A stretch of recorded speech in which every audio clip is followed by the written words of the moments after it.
France Maghreb 2, France Maghreb 2.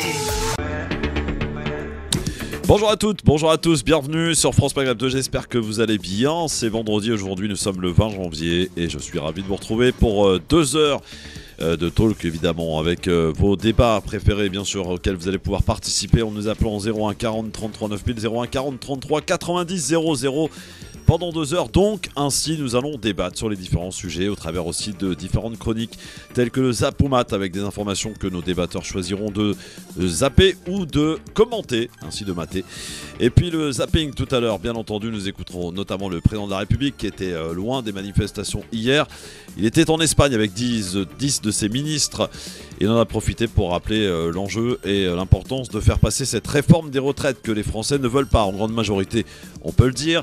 Nous y reviendrons justement tout à l'heure avec cette forte mobilisation. Le chiffre est impressionnant, on peut le dire, peut-être même historique. On y reviendra tout à l'heure. Est-ce que cela suffira à faire plier le gouvernement avec une autre journée d'action qui est organisée d'ores et déjà le 31 janvier. Pendant ce temps-là, la gauche qui va tenter de voir un petit peu ce qu'elle pèse demain avec les Insoumis notamment qui organisent une manifestation demain. Problème, c'est que les cars qui viennent sur Paris sont loin d'être pleins, donc une certaine inquiétude qui commence à se faire du côté des Insoumis, bien entendu. Alors on se posera la question donc de ces enjeux, de ces manifestations tout à l'heure. Et puis nous allons parler aussi de la Russie où le ton monte avec des mots employés par Poutine qui parle de solution finale, Lavrov également qui compare la situation des Russes à ceux des Juifs durant la Seconde Guerre mondiale. Et puis nous parlerons aussi, parce que j'aimerais qu'on en parle, de la Tunisie qui connaît une situation assez catastrophique, des pénuries, à tel point d'ailleurs que des 96 camions sont arrivés de Libye ce mardi avec à bord de l'huile, du sucre, de la farine, des produits de première nécessité. Les rayons sont vides. Quelle est réellement la situation en Tunisie? On en reparlera bien entendu, sans oublier le quiz tout à l'heure et les coups de gueule et coups de cœur de nos débatteurs. Le Grand Forum, Christophe Fraud sur France Maghreb 2. Le Grand Forum. Alors on est à lendemain de grève, évidemment, ça continue un petit peu d'être perturbé, notamment dans quelques transports. Ainsi, notre Enver National a quelques difficultés à se rendre à la radio, et puis notre Sofiane Garbaoui qui devrait arriver, mais comme d'habitude, en retard. Tarek Mami, heureusement, est là et à l'heure. Bonjour Tarek. Bonjour Christophe, bonjour à toutes, bonjour à tous. Alors mon cher Tarek, bien entendu on va ensemble élaborer ces différents sujets, il y a de quoi faire et de quoi commenter. On va commencer par quelques petits clins d'œil évidemment en rapport avec ce 20 janvier. Mon cher Tarek, je cherche un acteur mais aussi humoriste français né à Trappes en 1978, il a beaucoup fait parler de lui il y a quelques temps dans l'actualité. Né à Trappes, ouais. et quoi, artiste? Artiste, bien sûr. Un artiste, si je vous dis intouchable. Bah oui, c'est Omar Sy. Omar Sy, effectivement, qui fête son anniversaire, donc aujourd'hui, pas l'anniversaire à lui. Autre question et autre clin d'œil dans l'actualité de ce 20 janvier. Quel président prête serment? On est en 2021, il n'y a pas si longtemps. Un président? Il devient ainsi le 46e président de son pays. Prêter serment, c'est Lula? Non. Mais Lula, il a prêté serment... Non, 2021 là. 2021. Oui. Alors, 2021, qu'est-ce qu'on a eu comme Un élection vieux monsieur. internationale? On a Macron, le président. Non, c'était en 2022 Macron. Alors, Puis c'était pas au mois de janvier. Ah oui, alors 21, c'est au mois d'octobre. Non, le 20 janvier. Aujourd'hui nous sommes. Quel président prête serment en 2021, le 20 janvier 2021? Tebboune? Non. Parce que c'était octobre. Un président d'un très grand pays. La Russie? Non. Grand pays. Bon, Ah oui, grand pays quand même. Ah bah, qu'est-ce qui reste comme grand pays? Président, élection, 21... Il y avait eu des heurts d'ailleurs à l'occasion de sa présidence avec le président sortant qui ne reconnaissait pas sa défaite. Biden, voilà. De toute façon, lui, sur les marches du Capitole. Et lui, il ne restera pas dans ma mémoire. Oui, tout le respect que je dois à la fonction. Oui, pour autant, voilà. Bon, question facile. En 1996, qui est élu président de l'autorité palestinienne? 1996. Ah bah, c'est lui qui l'est toujours alors qu'il n'est plus légitime. Non, 1996. 1996, c'est Arafat? Arafat, effectivement. Putain, ça passe tellement vite. Ah oui, eh oui. Et puis, bon, nous n'étions pas nés tous les deux pour le coup, c'était en 1910, grosse crue dans toute la France. Quelle grande ville a été inondée? Paris. Paris. Et depuis, c'est devenu une espèce de thermomètre, entre guillemets, de la crue de la Seine. Absolument, avec un record battu, hein, bien entendu. Je crois que c'était à plus de 8 mètres. Effectivement, il y avait de l'eau partout à l'époque. Voilà, c'était. La Seine est arrivée jusqu'à Gare de l'Est. Oui, c'est pour dire. Hein. Effectivement. Voilà pour ces petits clins d'œil, évidemment. Alors, dans un instant, j'aimerais qu'on parle un peu de la Tunisie, cher Tarek, parce que la Tunisie connaît des heures un peu sombres en ce moment, entre pénurie, des produits de première nécessité, aussi des Tunisiens qui allaient pour beaucoup en Algérie pour s'approvisionner. Sauf que l'Algérie a décidé de signer la fin de la récré pour le coup, puisque beaucoup de personnes ont été arrêtées, avec notamment des bus où en dessous les sièges, en fait, on a retrouvé beaucoup de produits subventionnés par l'État algérien. Il y a eu une certaine peut-être possibilité de le faire pendant un certain temps, sauf que là l'Algérie dit stop, et donc des personnes sont pour beaucoup empêchées d'entrer et d'autres arrêtées et présentées devant la justice. On y reviendra bien sûr. Produits de première nécessité avec notamment la Libye, qui n'est pas un pays au meilleur de sa forme, on peut le dire, a envoyé 96 camions mardi dernier de produits de première nécessité tels que de l'huile, de la farine, du sucre, puisque a priori et apparemment les rayons sont vides dans les magasins en Tunisie.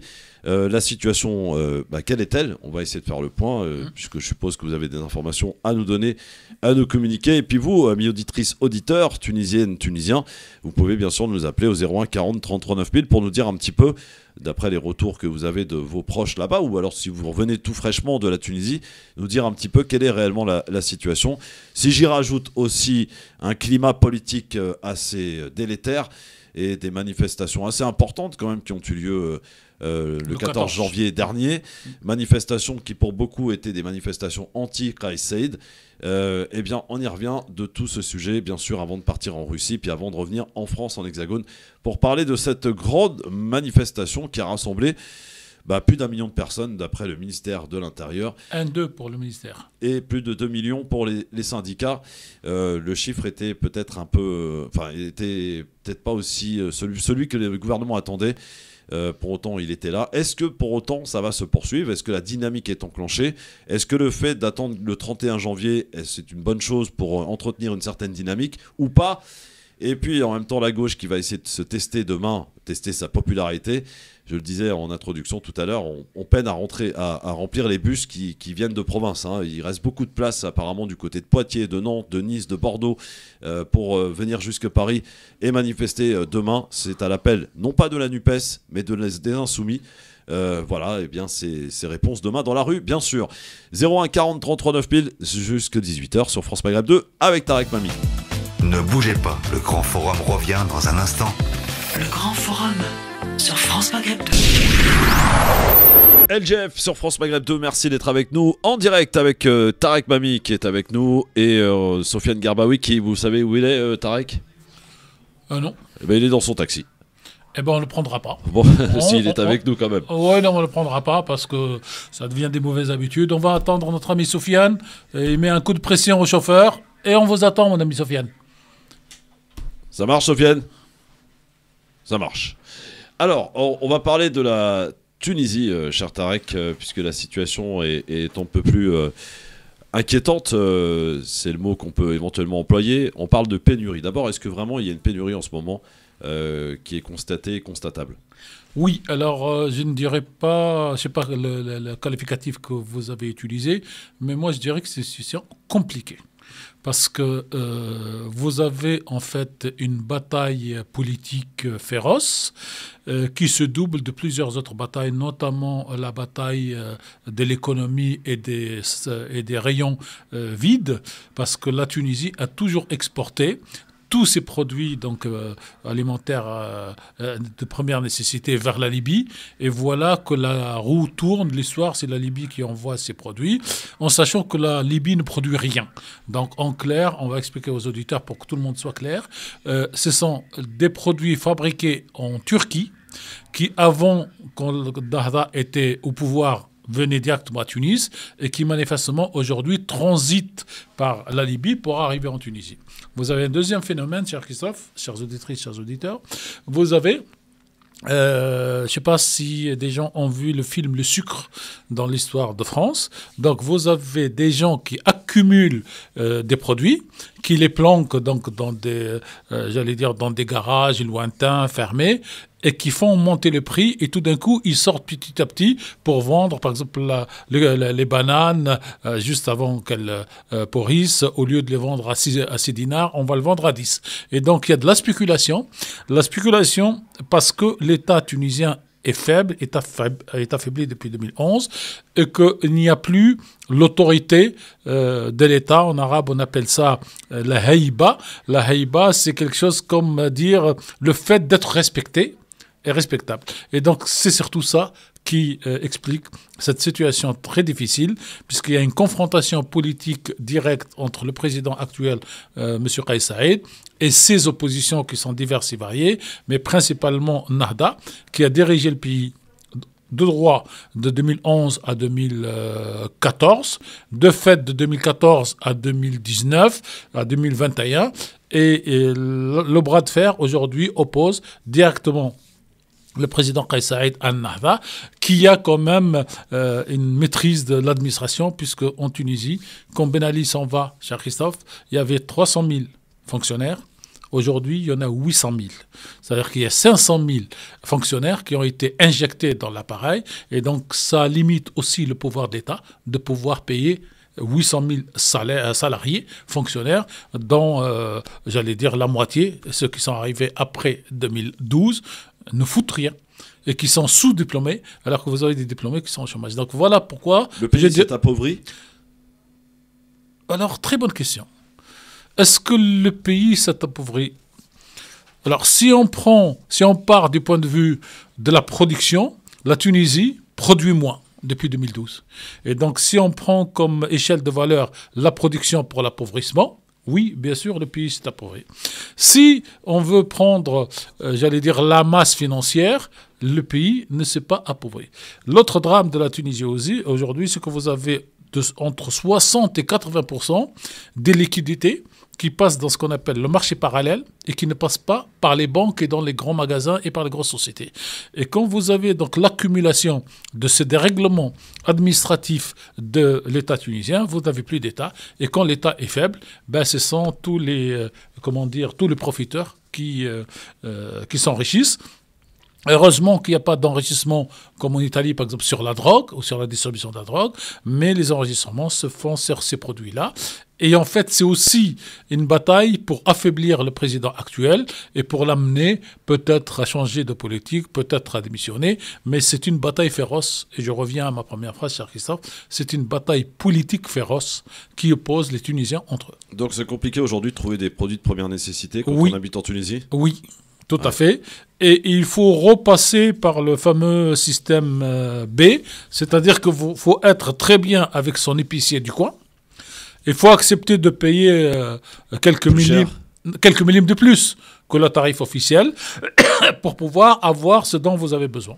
Et vous avez, par exemple, vous n'avez pas ce genre de problème pour les livres. Les livres, les mêmes que vous trouvez en France et ceux qui sont produits en Tunisie, vous allez les trouver dans les librairies. Mais qui achète les livres ? Oui. Donc là, on peut pas. Ça nourrit pas l'humain. Non, mais et puis on spécule pas là-dessus parce qu'il n'y a pas de truc. Par contre, sur le pain, l'huile, le sucre, la farine, tous les produits et même les légumes, là, il y a de la spéculation. Et moi, j'étais en Tunisie mi-décembre pour le premier tour des élections législatives et je repars vers le 25 pour le deuxième tour. C'est-à-dire les marchés sont bien achalandés, mais les prix sont tellement chers que les gens regardent, des fois touchent un fruit, ne l'achètent pas parce que c'est trop cher. Alors, il y a d'autres problématiques aussi, ces manifestations importantes aussi qui ont touché le pays lors du 14 janvier. Ouais. Des manifestations, dit-on, pour beaucoup anti-Kais Saïed. Oui. Alors, en fait, en Tunisie, aujourd'hui, vous avez les pro-Kais Saïed qui sont majoritaires dans la société. D'ailleurs, il y a un truc qui m'intrigue. Moi, j'ai posé la question à plusieurs personnes. Personne n'est capable de répondre. Et ceux qui produisent les sondages refuse de me répondre. J'envoie des mails et des demandes, personne ne répond.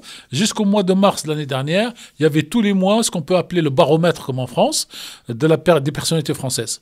Et jusque-là, jusqu'au mois de mars, le président Kais Saied est toujours populaire, entre 60 et 80% de la population le soutient. Et le premier parti de l'opposition qui aurait gagné les législatives, c'est l'ancien parti de Ben Ali, en tout cas de Mme Abir Moussi. Et Al-Nahda vient en deuxième, troisième position. Et depuis le mois de mars, il n'y a plus ce baromètre qui est publié. Pourquoi ? Comment ? On ne sait pas. Mais dans la rue, moi, pour toutes les élections que j'ai couvertes, et notamment la dernière, c'est-à-dire le premier tour de législative, je pose systématiquement la question aux quelques milliers de personnes qui viennent dans le bureau de vote. Pourquoi vous venez voter ? On vient voter. Même la phrase la plus terrible que j'ai écoutée, nous venons voter non pas pour soutenir Kais Saied, mais de faire de manière à ce que Nahda ne revient pas au pouvoir. Et vous avez donc une cassure, une coupure. D'ailleurs, aujourd'hui, Nahda, ce n'est pas elle qui s'exprime directement, bien qu'elle fasse des communiqués. Elle se fait représenter par M.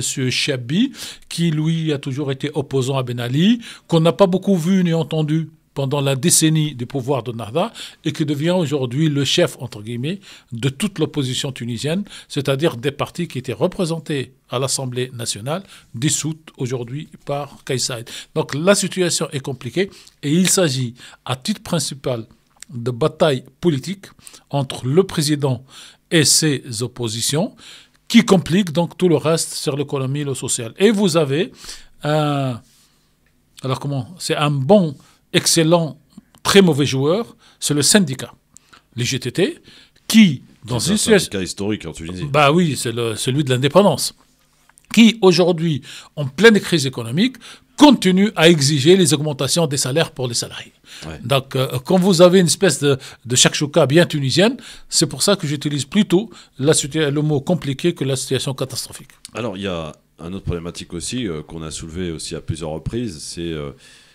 avec l'Algérie, beaucoup de Tunisiens décident d'aller acheter des produits parce que c'est beaucoup plus intéressant, on peut le comprendre. Bah, comme la France et l'Espagne, c'est ça. Ou la France et la Belgique, ou la France et Monaco, et là où la cigarette est beaucoup moins chère. À la différence que les produits que les Tunisiens achètent sont pour beaucoup subventionnés par l'État algérien. Et d'ailleurs, c'est assez la problématique aussi qui concerne des Algériens vivant à l'étranger qui, vous vous souvenez à l'époque, arrivaient avec des 404 bâchés plein à craquer. Maintenant, c'est l'effet inverse. C'est-à-dire que les gens vont en vacances en Algérie et reviennent avec des voitures chargées à bloc de produits de là-bas, qui sont d'ailleurs pour beaucoup interceptés et empêchés. Parce que l'État algérien dit, voilà, c'est des produits qui sont subventionnés, ils n'ont pas à sortir du territoire. Tout à fait. Il y a eu une certaine tolérance, a priori, pendant un certain temps, sauf qu'il y a eu de l'abus.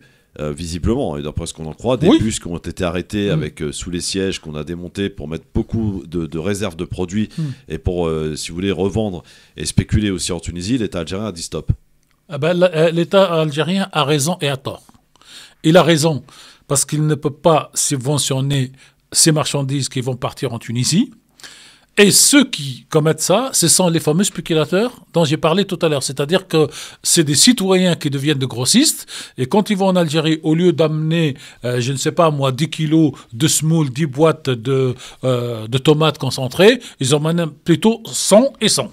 Et donc, derrière, qu'est-ce qui se passe ? L'État algérien a bien fait de dire stop à cette affaire, mais à mon sens, il devrait faire comme les gendarmes français à la frontière de Monaco ou de l'Espagne, c'est-à-dire qu'on dit une famille a le droit, ou une personne a le droit à 10 boîtes de tomates à 10 kilos, et le reste confisqué. Et non pas, si vous voulez faire l'extrême contraire, en interdisant à tout le monde de s'alimenter, alors qu'historiquement, entre la Tunisie et l'Algérie, quand il y a des crises, les deux pays se soutiennent. Donc on ne peut pas passer de l'excès où des Tunisiens montent avec les 404 bâchés, comme vous dites, pour remplir et devenir des commerçants clandestins, puisqu'ils ne payent rien en Algérie sur les produits subventionnés, ils ne payent rien en Tunisie quand ils amènent la marchandise. L'Algérie, à mon sens, devrait donc pratiquer ce qui se pratique partout. Quand on prend l'avion, on nous prévient, cher Christophe, qu'on a le droit d'acheter à 2 cartouches. Donc, plus que 2 cartouches, on confisque, on met une amende. Et pas on interdit à tout le monde d'acheter 2 cartouches dans l'avion.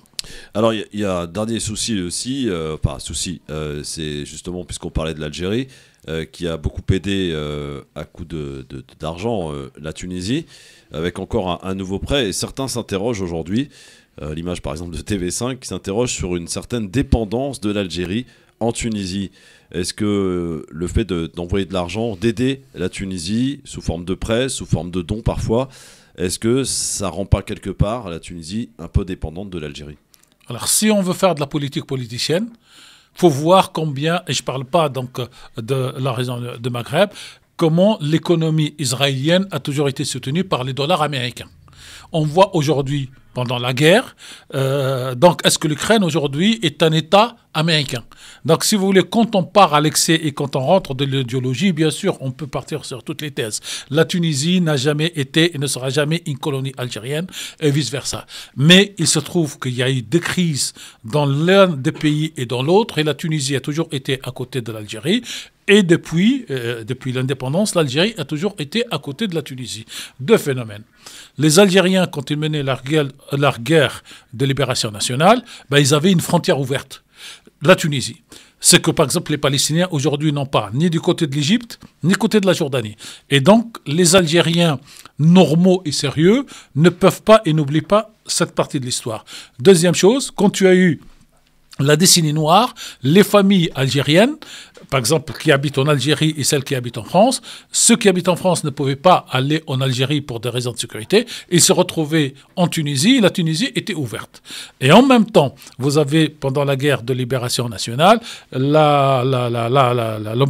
bombardement de l'aviation de la France coloniale sur la petite ville de Sakiet, c'est du USF, sur la frontière algérienne, dans laquelle les morts étaient à la fois algériens et tunisiens.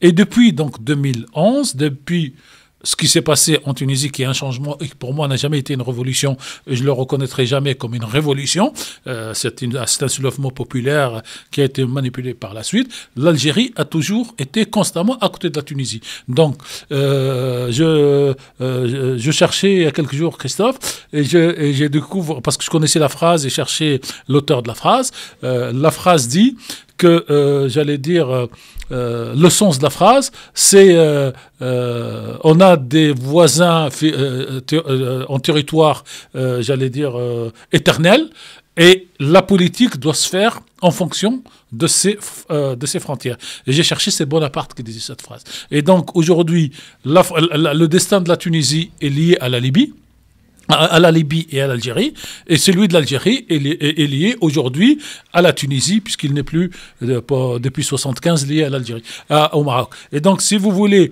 cette histoire de la Tunisie colonie, bon, je ne vais pas refaire ce que j'ai dit il y a 2 mois et qui a semblé énerver quelques-uns. Il y a d'autres pays qui ont fait d'alliance avec d'autres pays qui n'ont rien à voir avec la région, qui sont à 10 000 km, et personne ne dit d'eux qu'ils deviennent la colonie de tel ou tel pays. La question en disant si l'Algérie effectivement donne beaucoup d'argent à la Tunisie pour l'aider, c'est peut-être en contrepartie d'avoir des choses, d'obtenir des choses. Alors, je vais vous dire, si l'Algérie, comme la France, d'ailleurs le président Macron l'a dit clairement, si l'Algérie n'aide pas la Tunisie, si la France n'aide pas la Tunisie va tomber et subira peut-être ce que subit la Libye.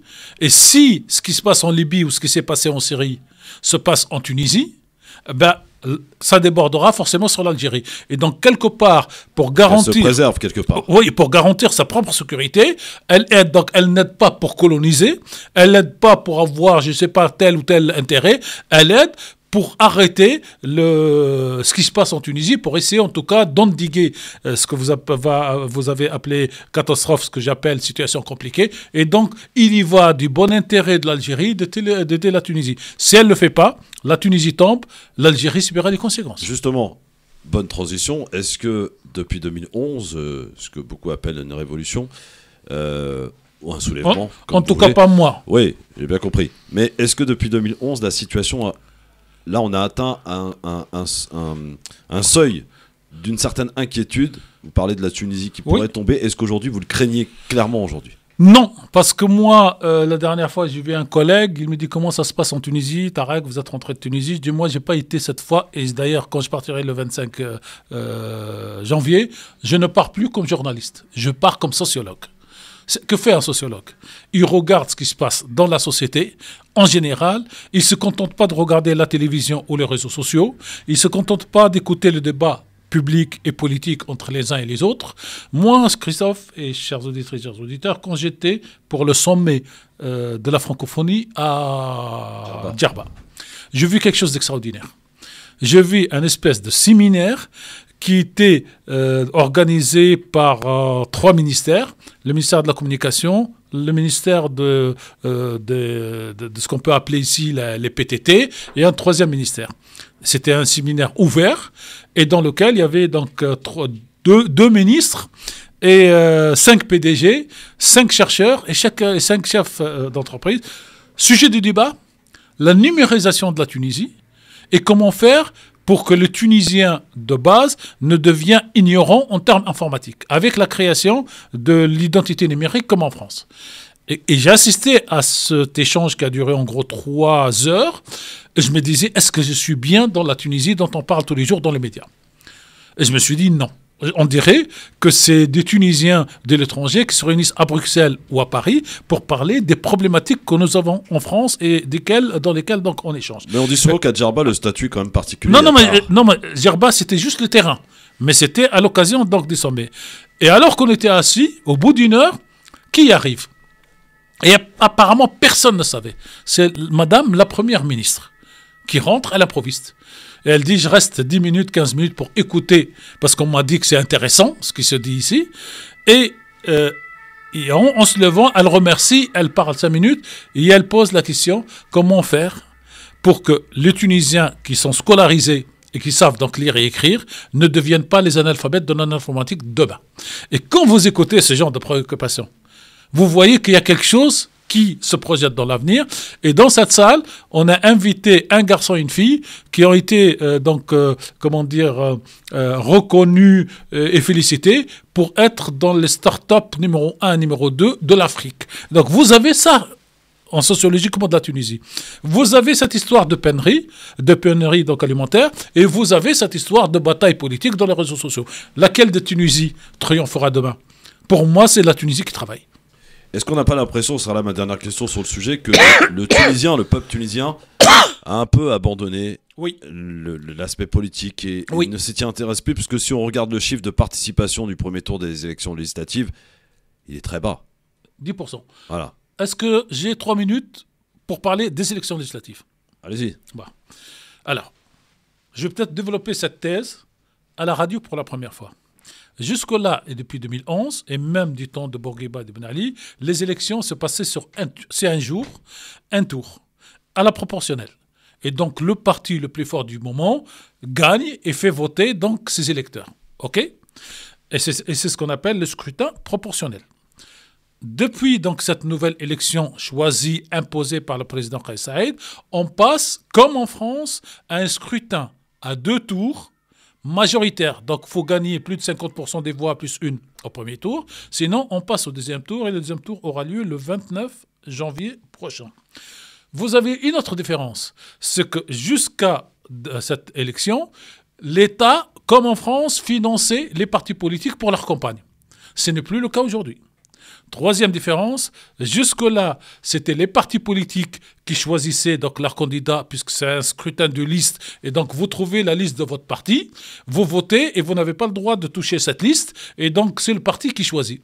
Là, les partis n'ont pas le droit de choisir, et là, les gens se présentent donc à titre personnel, même s'ils appartiennent au parti. Donc ces 3 différences, vous y rajoutez que dans plusieurs circonscriptions, vous aviez qu'un seul candidat. Et donc vous dites qu'il y a 1 million de personnes qui se sont présentées pour des élections nouvelles en Tunisie en termes d'organisation juridique, de tours, pour des candidats individuels qui ne sont pas passés à la télé, à la radio, que personne ne connaît, sauf ceux qui habitent donc dans la région. Et pour moi, c'est énorme qu'il y ait 1 million de personnes qui sortent pour aller participer à ce genre d'élection. Et encore une fois, moi j'y étais et j'ai posé la question à Tunis-Ville, à La Marsa et dans les quartiers populaires. Et il y a une espèce de réponse qui revient, on vient voter pour barrer la route à Nada. Donc il faut comparer le mode de scrutin qu'on avait en Tunisie ou qu'ils avaient en Tunisie de 2011 jusqu'à 2021. Et le nouveau 22 et le nouveau mode de scrutin. Donc on passe de scrutin de liste à un seul tour donc à la proportionnelle, à un deuxième scrutin à 2 tours à la majorité et pas proportionnel. Très bien. Alors, dans un instant... C'est très compliqué, mais bon, j'essaye de faire pédagogique pour que les gens comprennent la grande différence. Et après, si on regarde, comme on dit partout dans le monde, abstention, oui, bien sûr, il n'y a eu que 10% à 11% sur un corps électoral de 9 millions, donc c'est rien du tout. Dans un instant, on va parler de la guerre en Ukraine et de la Russie, dont le ton commence à monter avec des phrases employées par des responsables russes.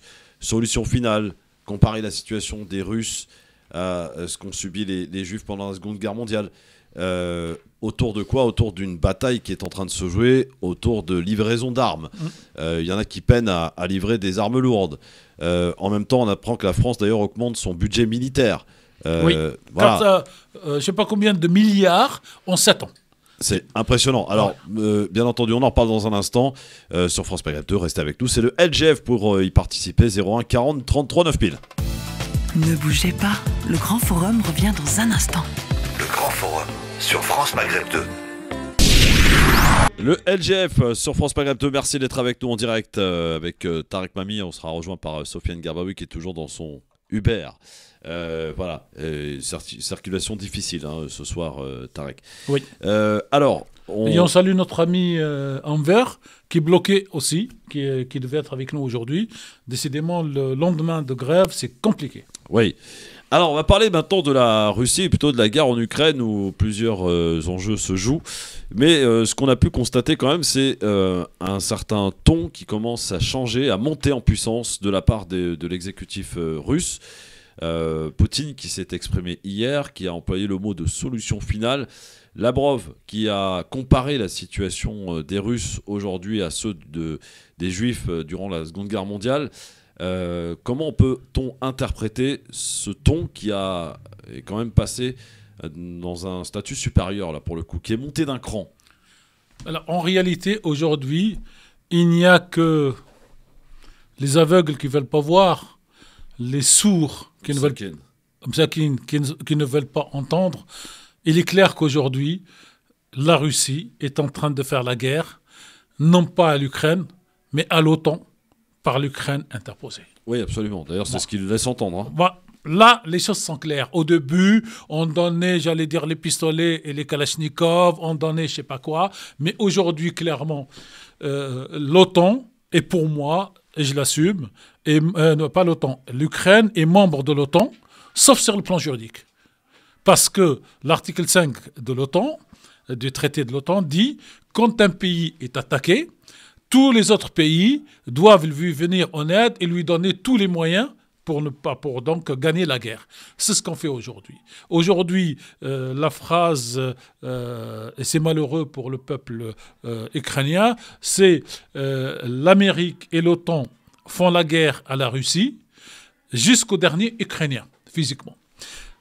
Les États-Unis et certains pays d'Europe entraînent chez eux des militaires ukrainiens. Alors, quand ces militaires vont revenir, ils reviennent effectivement avec le passeport ukrainien qui est leur, mais est-ce qu'ils reviennent aux mercenaires de l'OTAN ou pas? Est-ce qu'ils reviennent, j'allais dire, comme des agents de l'OTAN et des États-Unis? Toute la question est posée. Et donc, je suppose que le discours de Poutine hier et de Lavrov aujourd'hui est en train de dire, tant qu'à faire la guerre, qu'on la fasse clairement. Quand nous, donc, s'il y a tout ça qui arrive, pourquoi on ne bombarderait pas la Pologne pour que les Polonais vont rentrer et les choses soient beaucoup plus claires. Et on dirait que c'est comment dire, c'est l'arrière-pensée américaine. Et ce qui est désolant, ce sont les Européens qui suivent et qui, vous voyez, et par exemple, vous voyez les positions de deux ministres, anciens ministres des Affaires étrangères, qui ne sont pas tout à fait d'accord. Vous avez donc monsieur, l'ancien Premier ministre, comment il s'appelle, De Villepin. De Villepin, et le ministre des Affaires étrangères, Védrine. Et ces deux-là, ils disent que ce n'est pas la bonne stratégie. Bon, la bonne stratégie, c'est quoi? L'Ukraine ne peut pas gagner contre la Russie.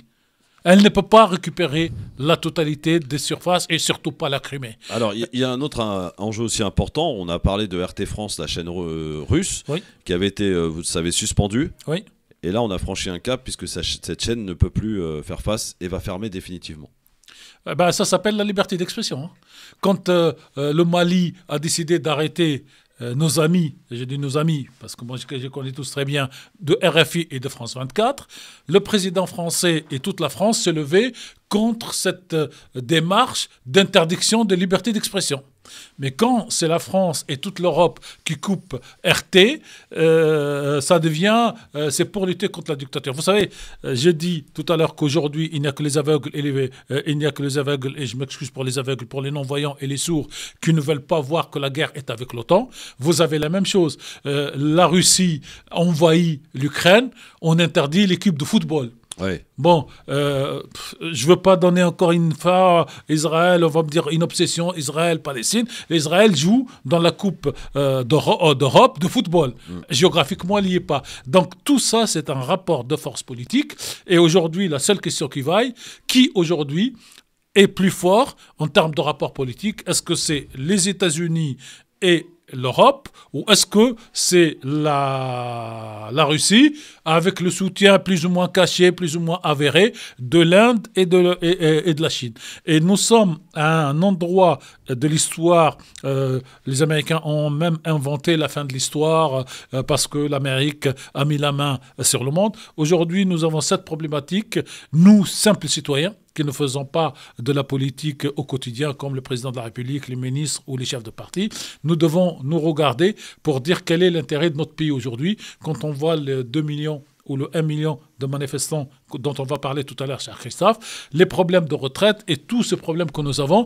Est-ce que notre énergie, celle de notre président de la République, ne doit pas être plutôt mise à 100% pour régler nos problèmes, parce que c'est aussi comme ça que ça marche, et après s'occuper des Ukrainiens? J'ai vu hier, je ne sais pas si c'est dans le Figaro ou dans notre journal, où on annonce 4 millions d'Ukrainiens qui vont quitter maintenant l'Ukraine et dont une grande partie va venir en France. Et personne dans la presse ne parle de ce que vivent les Ukrainiens à l'intérieur, y compris l'opposition ukrainienne, qui n'est pas pour cette guerre et qui voudrait trouver une solution avec la Russie. Y compris le fait d'interdire aux hommes, je crois de moins de 35 ans ou de 40 ans, de quitter l'Ukraine. Donc de les garder pour qu'ils puissent devenir militaires malgré eux. Les partis politiques d'opposition, vous savez, leur activité est gelée, et plein de choses comme ça. Et donc, on vient, au nom d'une idée de la démocratie que nous pouvons partager, mais qui n'existe pas en Ukraine, vouloir nous imposer à tous, donc cette vision qu'il faut être avec l'Ukraine. Les Arabes ont un proverbe qu'on interprète différemment. On dit « je suis avec mon frère, qu'il ait raison ou qu'il ait tort ». Et certains disent je suis avec lui quand il a raison, pour l'aider à se battre, et on est avec lui quand il a tort, pour lui demander d'arrêter d'être lui-même, si vous voulez, un dictateur. Mais là, aujourd'hui, nous sommes dans une situation, moi, c'est tout ce qu'on espère, et ça n'arrivera pas, c'est qu'on arrive à une guerre ouverte entre l'OTAN et la Russie, et l'utilisation de ce qu'on peut appeler de part et d'autre les armes nucléaires tactiques. Alors ce jeu aussi, un enjeu important, c'est la livraison d'armes lourdes en Ukraine. Et là, on sent quand même une certaine fébrilité de certains pays qui attendent de savoir ce que va faire l'autre pour en faire de même. On sent qu'il y a une certaine hésitation, et d'un autre côté, Zelensky qui met la pression à tous ces pays en disant on a besoin des chars, d'armes lourdes évidemment pour se défendre. Et là, on sent quand même une certaine fébrilité, notamment du côté de l'Allemagne, du côté de la France. Alors on peut dire qu'il y a au moins 3 problèmes. Le premier problème, c'est que l'Allemagne, qui a des intérêts et qu'elle sait que ces intérêts reviendront avec la Russie, ne veut pas commettre ce qu'on peut appelé, j'allais dire, ne veut pas franchir un pas sur lequel elle ne pourra pas revenir dans 5 ans, dans 10 ans et dans la mémoire. Et donc c'est pour ça qu'elle demande aux Américains, même pas aux Français, aux Américains, de commencer à livrer les armes, les tanks, les armes lourdes pour qu'elles suivent. Ça, c'est le premier point. Le deuxième point, vous avez un problème qui a été évoqué par un général américain. Les 4 chars qui peuvent être donnés aujourd'hui en Ukraine, c'est le français, l'anglais, l'américain et l'allemand. Or, ces 4 chars n'ont pas le même système. Donc, vous imaginez, par exemple, que si chaque pays donne 50 chars ou 100 chars, chaque brigade ukrainienne ne peut pas faire ce qu'on appelle l'interopérabilité entre les différents chars. Donc, ça risque aussi de compliquer. Et donc, vous avez, si vous voulez, on y va forcé, courageux mais pas téméraire. En tout cas, c'est la position de l'Allemagne par rapport à ça de la France. Dans un instant, le Zapomat, avec pas mal d'informations que Tarek Pami, peut-être rejoint par Sofiane Gerbaoui, vont commenter ou zapper. C'est à leur guise, évidemment, et c'est dans un instant sur France Maghreb 2. Ne bougez pas, le Grand Forum revient dans un instant. Le Grand Forum sur France Maghreb 2. Le LGF, merci d'être avec nous. Dans un instant, on va parler de ce lendemain de jour de grève, ou cette mobilisation assez importante que certains qualifient d'ailleurs d'historique. Pour l'heure, c'est l'heure du Zapoumat.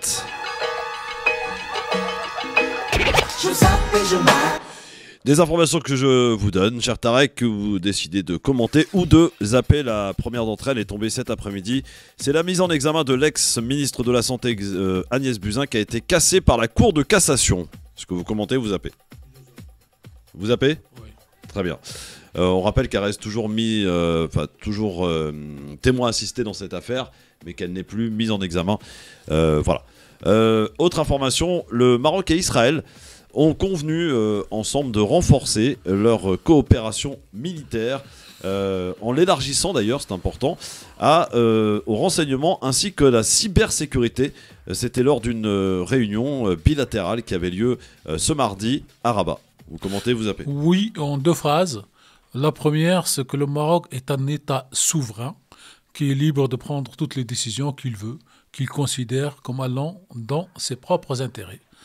La deuxième, malheureusement, j'allais dire la conséquence, c'est que ça va augmenter la tension entre donc, le Maroc, le Royaume du Maroc et la République algérienne, en termes diplomatiques, j'allais dire, et tout ce que vous savez. Et surtout, et moi, c'est le point qui me tient le plus à cœur, ça va augmenter, je ne sais pas si c'est de la haine, mais en tout cas les insultes sur les réseaux sociaux là-bas, entre les Algériens, entre certains Algériens et certains Marocains.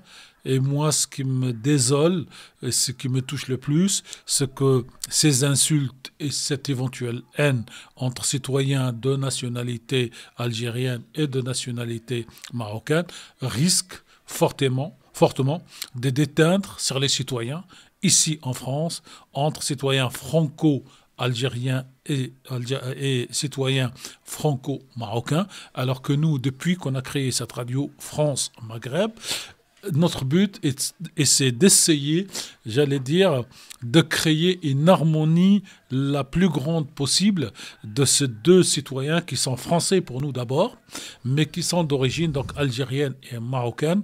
Et je crains que des décisions politiques de l'autre côté de la Méditerranée ne déteignent sur la bonne ambiance, parce que quand vous allez dans certains mariages donc entre Algériens et Marocains, hommes et femmes dans les 2 sens, je défie quiconque qui vit en France ou même d'origine algérienne ou marocaine, dans le mariage, de distinguer qui est d'origine algérienne, qui est d'origine maghrébine, marocaine, tellement les familles sont mélangées et que le papa est marocain et la mère est algérienne, ou le père est algérien et la mère est marocaine, et ces enfants qui sont à la fois algériens, marocains et français, comment ils vont se retrouver dans cette situation psychologique? Ils vont aller avec leur père, avec leur mère, avec leur citoyenneté française. C'est ça qui me désole dans cette décision. C'est pour ça que je préfère la commenter, j'allais dire, en 3 temps. Autre information qui est tombée hier matin, c'est au Parlement européen, adoption hier matin d'un texte d'urgence qui touche le Maroc sur les journalistes emprisonnés et la détérioration, disent-ils, dans cette résolution continue de la liberté de la presse qui est mise en danger. Alors je donne quand même le vote, 356 voix pour cette résolution, 32 contre. Commentez ou vous zappez? Je commente en tant que journaliste. Je suis malheureux chaque fois qu'une décision d'une institution pointe le manque de liberté dans un pays. Je le fais pour l'Algérie, je le fais pour le Maroc, je le fais surtout, et ce qui m'intéresse, c'est pour la France. Parce que quand on voit la situation de la presse, qui est surtout donc télévision et presse écrite, qui est devenue le monopole d'une dizaine de milliardaires, et que par exemple, on parlait tout à l'heure de la guerre en Ukraine, vendent tous le même son de cloche, je suis désolé et ça me gêne. Je suis donc un journaliste qui reste indépendant, en tout cas qui essaye de rester indépendant dans sa tête. Je suis un journaliste qui reste pour la déontologie donc, du journaliste. Et le rôle du journaliste n'est pas de répéter comme un perroquet ce qu'a dit le gouvernement en place, qu'il soit en France, en Algérie, en Tunisie, au Maroc, ni de répéter, ni de rester dans cette ligne parce que son patron, son propriétaire, pour ne pas parler du groupe Bolloré, par exemple sur Canal+, quand on supprime les guignols de l'info. Donc je suis triste de cette nouvelle qui frappe le Maroc. Je pense que le Maroc d'aujourd'hui, en termes de liberté de la presse, mérite mieux. Il a des hautes compétences, il a beaucoup de journaux, et ça serait bien qu'on retrouve donc cette période. Vous savez, quand Ben Ali est arrivé en 87, c'est pas pour ressasser, mais pour rappeler l'histoire. De 87 à 92, il y a eu 6 années de liberté de presse totale. On critiquait le nouveau président, on faisait des caricatures et tout le monde trouvait ça normal. Et puis 92, il y a eu une tentative d'assassinat de Ben Ali.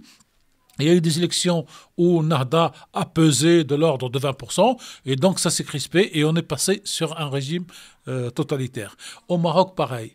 Quand le jeune roi Mohamed VI, et je n'aime pas M6 moi, surtout pas à la radio et à l'antenne, quand le roi Mohamed VI arrive au pouvoir, il y a eu une floraison de liberté d'expression. Et puis après, la machine administrative, la machine sécuritaire, petit à petit, a resserré le vis, surtout depuis la reconnaissance ou la normalisation avec Israël. Et aujourd'hui, j'espère que cette décision qui a été prise par donc, le Parlement européen hier, servent, comment dire, de piqûre de réveil pour que les autorités marocaines comprennent qu'ils peuvent faire ce qu'ils veulent chez eux, comme je l'ai dit tout à l'heure, mais qu'aujourd'hui nous sommes dans un monde où tout le monde se regarde et que ça ne fait pas bonne presse de voir l'Union européenne voter contre le Maroc au nom donc de manque de liberté d'expression et de la presse. Et je crois qu'ils ont même cité les militants donc du RIF nominativement. C'est pas beau pour l'image. Et pas Nasser bon. Zafzafi, par exemple. Voilà, dans un rapport comme celui-là, ce n'est pas bon pour un rapport de l'Union européenne, même si l'Union européenne fait exactement la même chose par rapport à l'Ukraine. Autre information, le patron de l'armée algérienne devrait se rendre à Paris fin janvier, rencontre hautement symbolique puisqu'aucun patron de l'armée algérienne ne s'était rendu en France en visite officielle depuis 17 ans, Tarek. Mais c'est qui? C'est le M. Chengrina?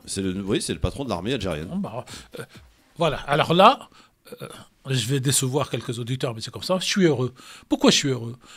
Quand les gens se parlent, je suis heureux parce que je me dis, il y a la mauvaise foi, il y a les calculs politiques, il y a, on vient juste pour balancer une image. Mais c'est toujours bien de se parler parce qu'à certains moments, quand deux hommes parlent, surtout à cette hauteur, il y a peut-être un aspect humain de sympathie qui risque de passer, qui fait que les gens, les hommes continuent à se parler, même s'ils ne sont pas d'accord. Alors que quand chacun reste dans son coin et ne parle pas à l'autre, ça donne des drames que nous connaissons. Et donc c'est une très bonne nouvelle pour les relations. Et peut-être que ça vient préparer, cher Christophe, la visite annoncée pour le président. Très étrange d'ailleurs qu'elle soit annoncée aussi en avance. C'est pour essayer de couper court à tous ceux qui voudraient, si vous voulez, la casser et annoncer à l'avance, c'est-à-dire qu'il y aura les critiques. On préfère, si vous voulez, qu'il y ait les critiques aujourd'hui pour que quand on va s'approcher du mois de mai, ça devienne une espèce de fait accompli et que la machine ne peut plus s'arrêter. C'est peut-être ça. D'ailleurs, c'est ce que n'ont pas fait beaucoup quand la Coupe du monde de football a été donné au Qatar en 2010. Il n'y a pas eu grosse critique 10, 11, 12. Et on vient 6 mois avant la Coupe pour la critiquer. Peut-être que les uns et les autres ont tiré une leçon de cette situation. Mais qu'est-ce que viendrait faire un patron de l'armée algérienne à Paris? Voir ses collègues. Parler de quoi? Parler de l'armement, de la technique de défense, de stratégie, de défense de la Méditerranée, de lutte contre le terrorisme au sud de l'Algérie. C'est pas les sujets. Vous avez aujourd'hui, avant-hier, il y avait d'ailleurs comment on appelle ça, le chef de l'armée américaine qui était, je sais pas dans quel pays d'Europe. Donc c'est normal. Comme je vous ai dit, pour moi. C'est pas pour parler, par exemple, de personnes qui sont recherchées par l'Algérie et qui sont basées en France. Non, ça sera avec un ministre des Affaires étrangères, avec un ministre de l'Intérieur, éventuellement avec un président de la République, mais pas avec le chef des armées. Ouais. Pas pour moi en tout cas, je le vois mal parler de ce genre de choses. D'accord. Mais pour moi, c'est le ministre de l'Intérieur ou le ministre des Affaires étrangères. On quitte le Maghreb maintenant dans ce Zapoumat avec Microsoft, l'entreprise américaine qui va licencier pas moins de 10 000 personnes, Tarek. J'ai envie de zapper et de commenter. Il faut choisir. Oui, alors commenter, j'allais dire le principe même du capitalisme, c'est contre les recettes de menu, on vire les salariés parce que dans une boîte capitaliste, notre ami Jimmy n'est pas là aujourd'hui, donc je vais parler comme lui pendant 1 minute. Quand l'essentiel, c'est les recettes qui sont encaissées et non pas la production ou les salariés qui doivent être payés. Et puis, petite pancarte assez marrante qui a été aperçue hier lors de la manifestation contre la réforme des retraites. En fait, pour faire simple, ça concerne Sandrine Rousseau. Michel Sardou était l'invité de Cyril Hanouna mercredi soir et s'est posé la question, mais comment son mari fait-il pour la supporter, cette Sandrine Rousseau? Alors, elle s'est pointée hier, place de la République, avec une pancarte où c'était marqué « Sardou, ta gueule ». D'abord, ça vole bas. 2, je ne sais pas si Madame Rousseau est mariée ou pas, et c'est son problème. 3, j'allais dire, elle a tort de se comparer par rapport à un artiste ou un chanteur. L'artiste, lui, n'a pas d'obligation sur ce plan-là. Elle aurait dû peut-être venir avec son époux bras dessus, bras dessous et faire une pancarte. Nous vous saluons, monsieur Sardou. Je trouve que nous tombons bien bas dans ces espèces de buzz qu'on trouve sur Twitter, qu'on trouve sur Facebook, qu'on trouve aujourd'hui sur des pancartes avec une bonne femme politique. Une bonne femme dans ma bouche n'est pas rétrograde, mais je veux dire avec une femme politique qui agit comme un bonhomme, comme un bof, quoi. L'Arcom a été saisi pour une émission de Cyril Hanouna, touche pas à mon poste, concernant un débat sur la peine de mort, et l'Arcom a rendu sa décision. Il n'y a pas d'enfreinte ni de manquement de l'antenne puisque les deux parties étaient représentées. Il y avait une contradiction dans les propos, donc l'Arcom a décidé de ne pas sanctionner Cyril Hanouna et C8 sur ce sujet. Alors justement, dans nos conventions, dans nos contrats avec l'Arcom CSA, il y a un article qui dit que l'animateur de l'émission doit toujours, le présentateur doit toujours rester maître de son émission, de son antenne, et il faut qu'il mette du contradictoire à tout moment. Et quand il a une personne qui a une opinion et qu'il n'y a pas d'autres personnes qui ont d'autres opinions, c'est l'animateur qui doit amener le contradictoire. Et j'étais il y a quelques jours au tribunal judiciaire de Paris, et dans la plus grande salle de ce tribunal, il y a une phrase dans le sens, le sens c'est: le juge doit toujours veiller au contradictoire des parties et doit même être dans le contradictoire avec lui-même. Donc vous voyez que cette notion de contradictoire, c'est elle qui amène à la déontologie et à la liberté, et ne pas répéter systématiquement ce que d'autres ont dit. Donc c'est une décision, j'allais dire, normale de l'Arcom. Il y a contradiction, il y en a un qui est pour la peine de mort, l'autre contre la peine de mort. Donc 2 avis ont été donnés, c'est très bien. Dernière info, c'est Cyril Hanouna qui s'en prend au service public et qui a révélé le salaire de la présidente de Radio France. Elle toucherait plus que le président, plus qu'un ministre, soit 18 000 € par mois. Il s'est interrogé sur cet argent qui serait à peu près de 4 milliards, qui serait reversé par l'État au service public chaque année. 4 milliards, dit-il, que l'hôpital aurait bien besoin, que les gendarmes ou les policiers auraient bien besoin. Au lieu de ça, on le donne à des radios qui pour beaucoup ne servent à rien, et on se fait insulter avec nos impôts, dit-il. Alors là, Il y a un son à passer? Non, non, allez-y, je vous écoute. Alors là, il a tort. Il a tort. Le service public en France et même avec la BBC en Angleterre, avec tous les dérives, et France 2, Radio France, sont une espèce de garantie d'équilibre. Parce que si vous avez une radio qui devient une radio d'extrême droite, comme c'est en train de le devenir Europe 1 aujourd'hui, ou une radio dite de gauche, le citoyen ne va pas avoir une version, j'allais dire, purgée de l'histoire avec ce contradictoire. Moi, sur Radio France, je peux reprocher une chose. J'ai été, vous le savez, cher Christophe, secrétaire national du syndicat des radios indépendantes en France, donc j'ai travaillé beaucoup sur ce sujet. C'est le fait qu'elle ait cette radio, notamment une radio musicale classique alors qu'il y a une radio classique, notamment donc des radios comme le Move alors que la musique est passée ailleurs. Je pense que 4-5 radios du service national sont bien. Mais sans prendre au service public, d'abord, Radio France, ce n'est pas qu'une radio comme dit une pub. Radio France, c'est une radio plus 2 orchestres, plus plein d'autres choses à côté. Et vous avez ces orchestres qui font vivre la musique classique en France grâce à la Radio France, y compris donc avec des salariés, des chefs d'orchestre, tout ce que vous voulez. Et donc, monsieur Hanouna, à mon sens, a tort, parce que il va, j'allais dire, c'est du buzz, parce que les gens vont retenir 4 milliards, ça sert à rien.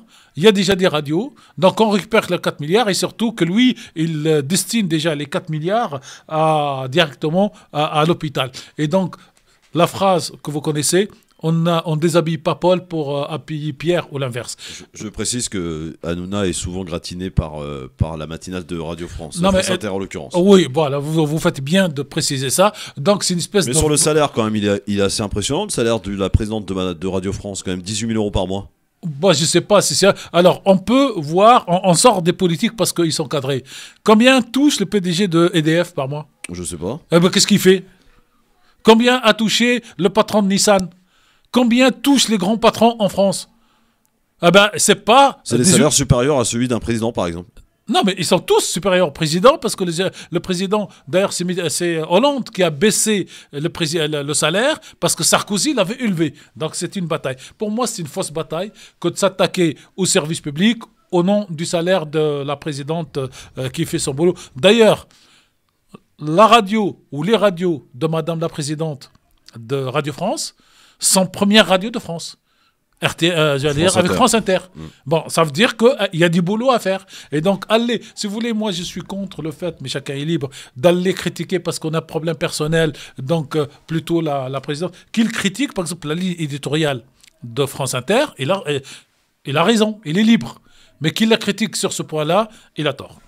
Bon, dans un instant, on s'attaque maintenant à ce qui s'est passé hier. Le gouvernement avait tenté d'appeler au calme, de ne pas bloquer le pays et ne s'attendait pas à ce chiffre qui a été annoncé hier par le ministère de l'Intérieur. 1 million de personnes dans les rues, selon les chiffres, dont 80 000 à Paris. Et ça, je c'est côté salue ministère de l'Intérieur. l'arrivée de notre ami. Ah bah dites donc, Garbaoui. Maintenant, ma gorge, Qu'est-ce qu'il y a, mon Garbaoui? ma gorge est asséchée, donc vous allez pouvoir parler. Sofiane. Et en face du micro, s'il vous plaît. T'arrives au moment où on va parler des manifestations et des grèves. Bon, qu'est-ce qu'il y a? J'ai jamais vu ça, honnêtement. T'as vu quoi? C'est horrible. Micro. Qu'est-ce qui est horrible? C'est horrible, c'est transport, je te dis pas, c'est la galère. J'ai eu un Uber au bout d'1 heure d'attente. Et surtout, la circulation, j'ai jamais vu ça, honnêtement. Ouais. Bon, dans un instant, tu pourras... parce que tu as écouté l'émission. Hein, Ouais, tu as j'ai quelques écouté trucs à nous l'émission. dire. On pourra le faire dans un instant, t'inquiète pas. Alors, Et on va parler... 413 milliards d'euros pour les 7 ans à venir qui vont être donnés à l'armée. Ouais. 413 milliards. Jamais vu depuis 1960 et De Gaulle. Ouais. Et dire que certains critiquent le Maroc et l'Algérie d'augmenter leur budget militaire. Dans un instant, on est de retour donc pour parler de cette manifestation, de cette mobilisation. Le chiffre annoncé hier par le ministère de l'Intérieur et celui des syndicats pour faire une fourchette en fait. Vous faites la moitié des chiffres donnés par le ministère et celui des syndicats. Donc le ministère dit 1,2 million, les syndicats disent 2 millions. La vérité se trouve peut-être aux alentours de 1,3, 1,4, 1,5. Allez, soyons fous. 80 000 à Paris. Vous y rajoutez, ça c'est pour le ministère de l'Intérieur, vous y rajoutez un petit peu plus. 50 euros les Uber. Voilà, 200 000. On en reparle dans un instant. Est-ce qu'elle peut faire plier le gouvernement, cette mobilisation? Qu'est-ce qu'il y a, Sofiane? Il râle, Qu'est-ce il qu'il y a a raison. C'est un bon français. 50 euros c'est, Uber. ouais. 50 euros pour venir d'où? Voilà. Pour venir de la Défense. Bon, et 50 d'habitude, euros de la Défense. et d'habitude, vous payez combien parce que vous avez l'habitude? C'est 30 euros. Voilà, ok. Il y a Ah 20 euros ben, de différence. c'est comme la manifestation. Les spéculateurs sont là aussi. Hein. Ouais, non, mais Hein il ne faut pas oublier qu'Uber, c'est un logiciel qui calcule en fonction de la demande. Allez, dans un instant, on est de retour. À tout de suite sur France Maghreb 2. Restez avec nous, le Grand Forum revient dans un instant sur France Maghreb 2. Le Grand Forum. Le LGF sur France Maghreb 2, merci d'être avec nous en direct avec Tarek Mami qui est là depuis le début et Sofiane Garbaoui qui est arrivé un petit peu en retard, même beaucoup en retard. Non, un tout petit peu. Non, beaucoup. N'exagère pas, s'il te plaît. T'es pas de Marseille, toi? Non, très en retard, même on va dire. Non, désolé, Alors, vraiment désolé. Bon, t'as écouté l'émission? Ah, j'ai écouté. Bon, je voulais qu'est-ce qu'il y a? intervenir. T'as pas voulu que j'intervienne, mais bon. Non, j'ai écouté avec beaucoup d'attention. Alors, ce que disait Tarek sur la Tunisie, les relations algéro-tunisiennes, c'est des relations très particulières. Et ça, au-delà de l'aspect humanitaire, tout ce qu'on veut, c'est une histoire qui a été écrite dans le sang. Ça, il faut jamais l'oublier. Il faut jamais l'oublier.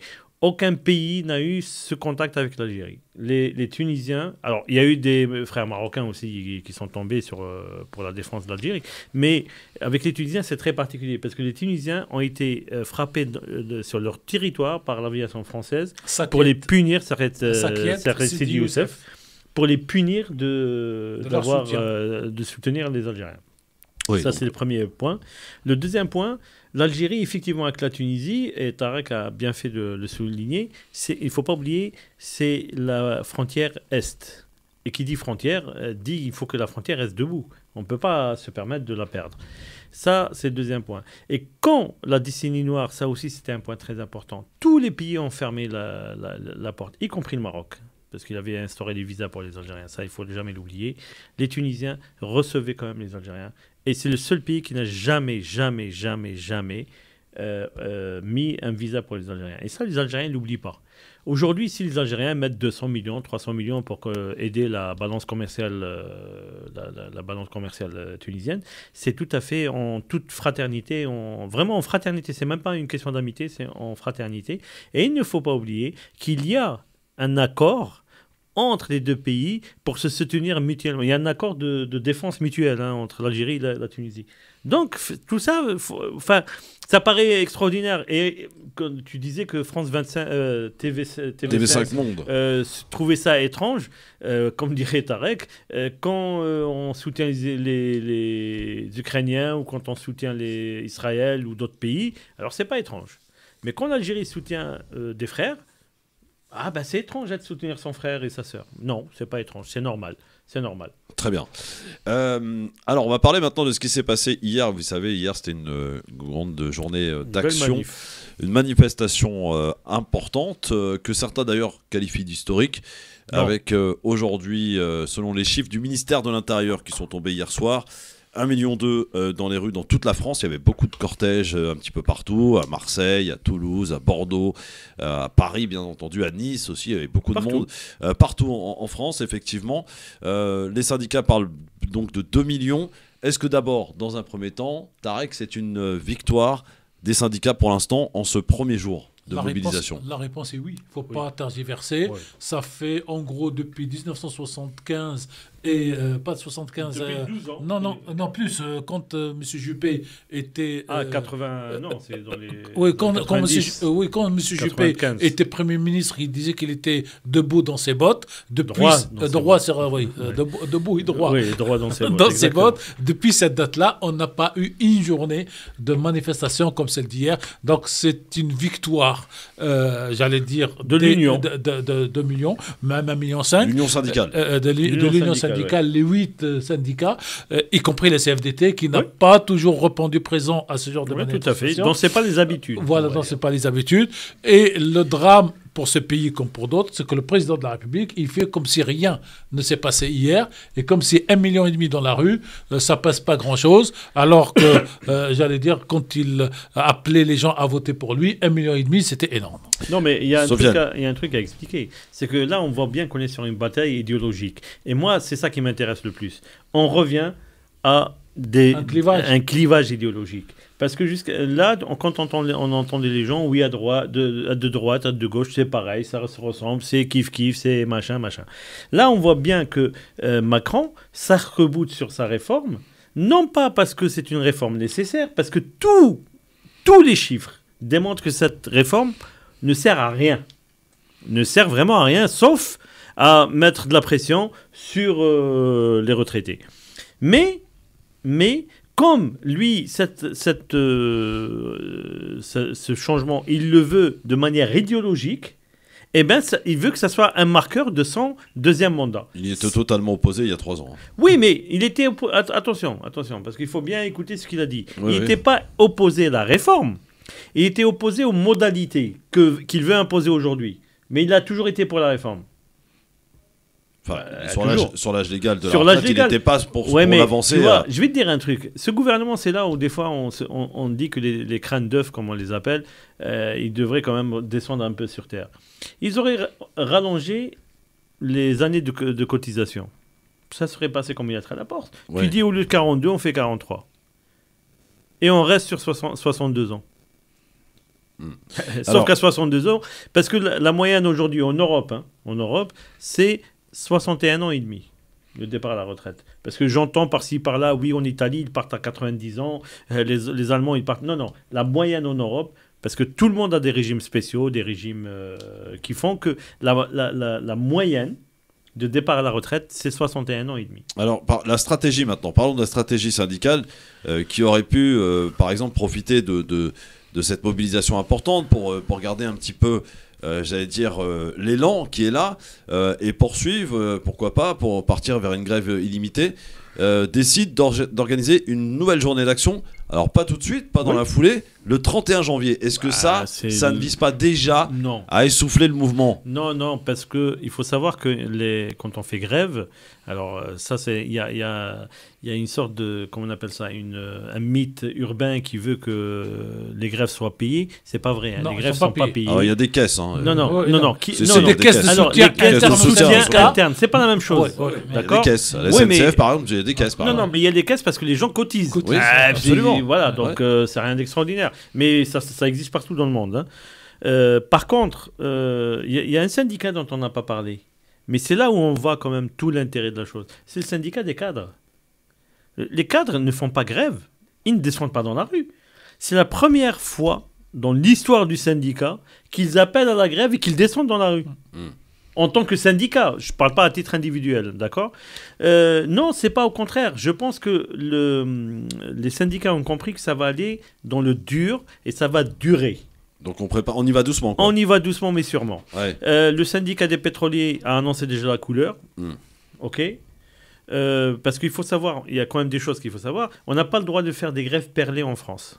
Oui. C'est interdit par la loi. Oui. Alors les grèves perlées, c'est quoi ? C'est-à-dire qu'on travaille un jour, on arrête un jour, on reprend un deuxième, etc. Donc, et il y a sans des délais. préavis dans des délais. Voilà, il y a des délais de préavis, 48 heures. Voilà, mais c'est pour ça aussi que c'est pas aussi simple. Alors, il y a autre chose, moi, qui m'a surprise hier. Vous avez les syndicats de police, tous les syndicats qui sont dedans. Mais eux, en réalité, c'est pas contre la loi sur la retraite, c'est contre la loi qui reforme l'organisation de la police judiciaire. Mais ils utilisent, utilisent la fenêtre pour envoyer aussi le message. C'est pour ça que c'est massif. C'est bonne guerre. Vous pensez que les 1 million de personnes qui étaient dans les rues étaient là juste pour les retraites ? Il y avait aussi... Oui, il y a tous les comptes. Voilà, il y a un tout. Il y a le pouvoir d'achat, il y a tous les comptes. Et puis, quand on va au 31, si vous permettez, quand on va au 31, c'est pour laisser le souffle aux gens et pour dire au gouvernement, on a une période de négociation. Sur quel point vous allez reculer? Oui, mais- Et là, la CFDT, qui a, elle, la minimaliste, si elle obtient les 2 points contre lesquels elle a toujours l'âge de été, retraite. voilà, donc elle va dire OK, et le franc se fait sûr. Et même la CGT, si la CFDT obtient quelque chose, c'est obtenu pour tout le monde. Alors, il faut savoir aussi que la C'est CGT... le risque aussi, c'est ce que d'ailleurs tente de jouer là-dessus, sur cette corde, le gouvernement. Bien Hein. sûr. Non, mais la CGT, par exemple, elle est en période d'élection. Ouais. D'accord. Donc, il y a beaucoup de choses qui jouent.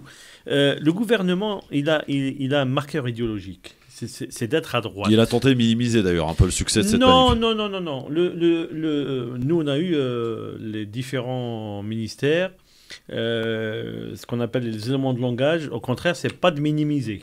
Attention. Parce qu'on a traité le gouvernement d'arrogant, etc.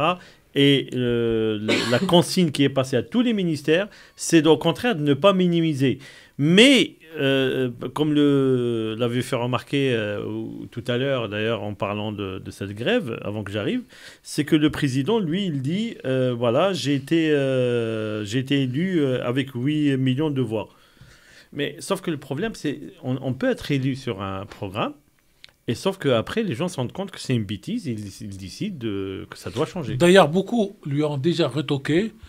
Nous ne vous avons pas Élu. élu. On n'a pas voté pour vous. On n'a pas voté. contre Marine Voilà, Le Pen. on n'a pas voté pour vous pour votre programme. On a voté pour vous pour fermer la porte Voilà. à Madame Et Le Pen. surtout que lui, il avait dit à l'époque même, je sais qu'il y a des gens qui ont voté pas pour moi, mais contre Marine Le Pen, et je les écouterai. Bah, c'est peut-être le moment. Tarek, est-ce que vous êtes d'accord avec Sofiane sur la stratégie des syndicats qui décident d'y aller doucement, sachant que ça risque d'aller dans le dur Oui, plus tard? Oui, comme ils sont 8. Je disais tout à l'heure pour le patron de l'armée française et le patron de l'armée algérienne, Christophe, quand les hommes se parlent, ça fait un moment que les 8 syndicats ne sont pas enfermés dans un bureau pour échanger clairement. Et donc, quand on se ferme dans le bureau, on s'engueule, on dit « je ne suis pas d'accord sur tel point, et ils arrêtent ce qu'on peut appeler les points minimum sur lesquels tout le monde est d'accord. Et à partir de ça, donc, ils savent qu'ils peuvent tenir et compter les uns sur les autres, qu'il n'y aura pas de grand lâchage, même s'il y a un petit lâchage. Et donc, oui, je partage tout à fait cette idée qu'il faut s'organiser en attendant que Est-ce que cette stratégie risque de faire plier le gouvernement alors? Non. Non, mais Non. on vient de le dire, c'est non. un marqueur idéologique. On est sur vraiment des débats Ce bras de idéologiques. fer peut aller jusqu'où alors? Jusqu'à Au 49.3, comme au dit l'autre. 49.3. Et moi, je l'avais dit, si tu te rappelles, il y a très longtemps. Je vous ai dit que la réforme ce que ne voulait pas le gouvernement au départ, hein, parce il comptait un peu sur les républicains, sauf que les républicains, là, Ils sont aujourd'hui, fissurés. Hein. c'est plus que de la fissure. Hein. Ouais. Non, mais en plus, il a mis cette loi retraite pour faire plaisir aux républicains. Les républicains dont il a besoin pour faire passer la loi immigration. Ouais. Parce qu'il aurait pu commencer par la loi immigration et ne pas gagner les 2 batailles. Et donc, c'est aussi non Migration, c'est au seulement... mois de mars. Oui, mais non seulement c'est un calcul idéologique, mais c'est un calcul politicien. Oui. Après la loi immigration, le mois de mars, on en reparlera. Ouais. Alors, il y a aussi une particularité autour de cette manifestation d'hier, c'est qu'il y a, donc hier, je crois que voilà, c'était le côté syndical. Il y avait quelques politiques, bien sûr, qui étaient là, beaucoup de gens de la NUPES notamment, présents, qui essayaient d'ailleurs de se faire petit quand même, hein, pour pas que ça...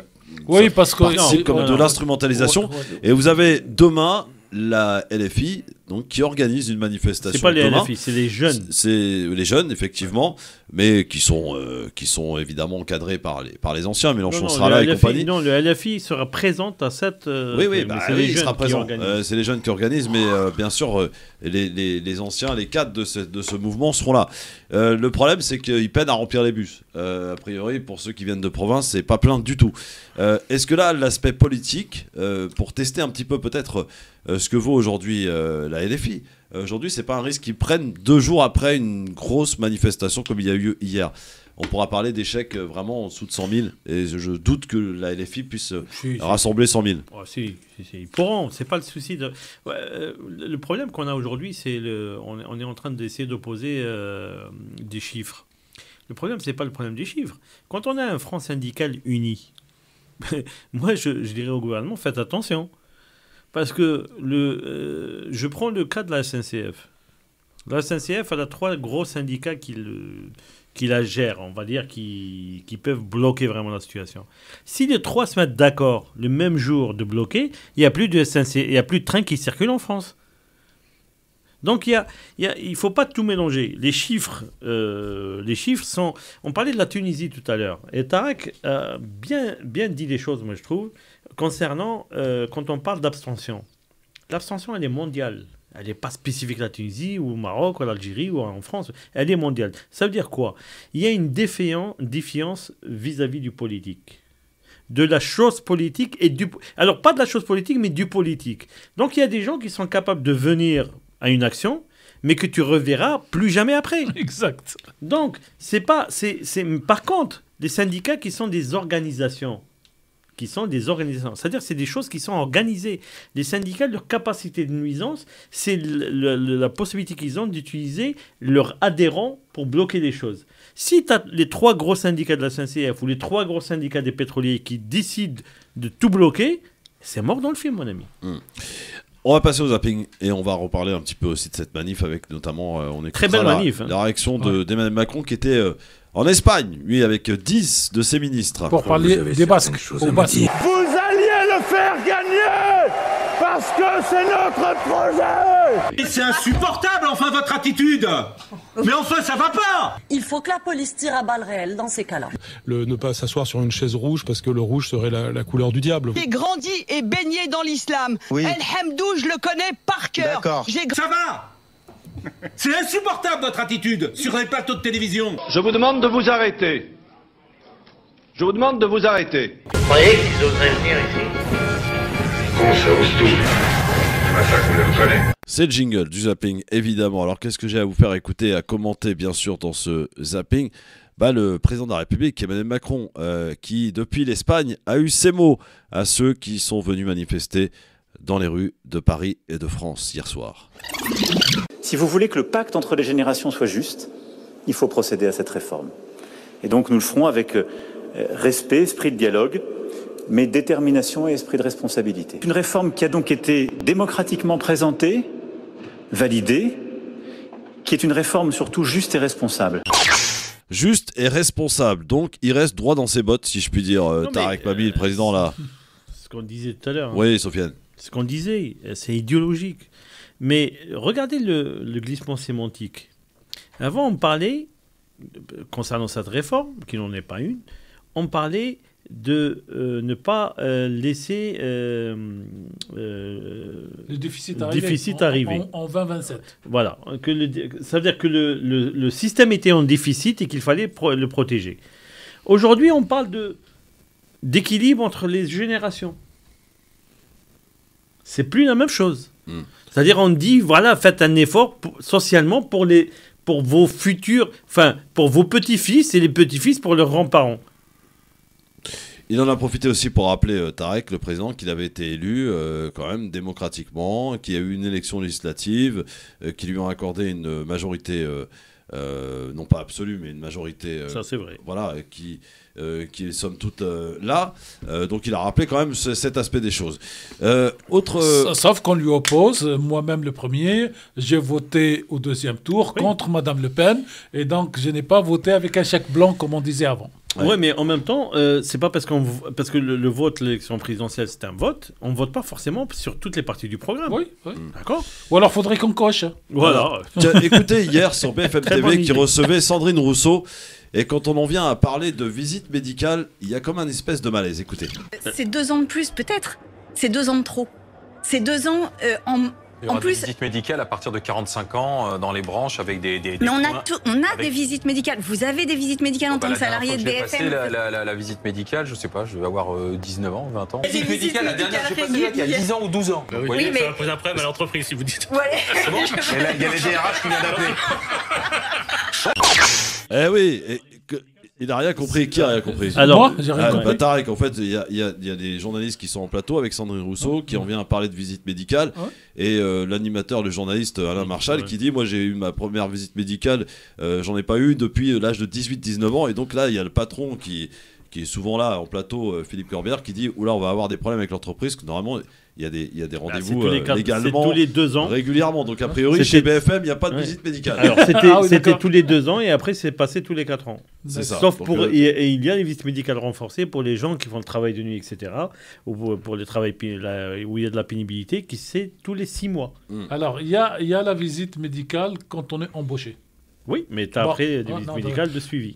De suivi. Alors vous avez, on est une entreprise, vous recevez un rappel tous les 3 ans et on vous écrit dans l'intervalle pour vous dire que si vous voulez envoyer vos salariés tous les ans, vous pouvez aussi le faire. Donc voilà ce que dit la loi. Après, donc c'est à l'embauche et tous les 3 ans. Et l'absence de visite médicale, il y a des amendes très, très fortes. Oui, donc a priori chez BFM TV...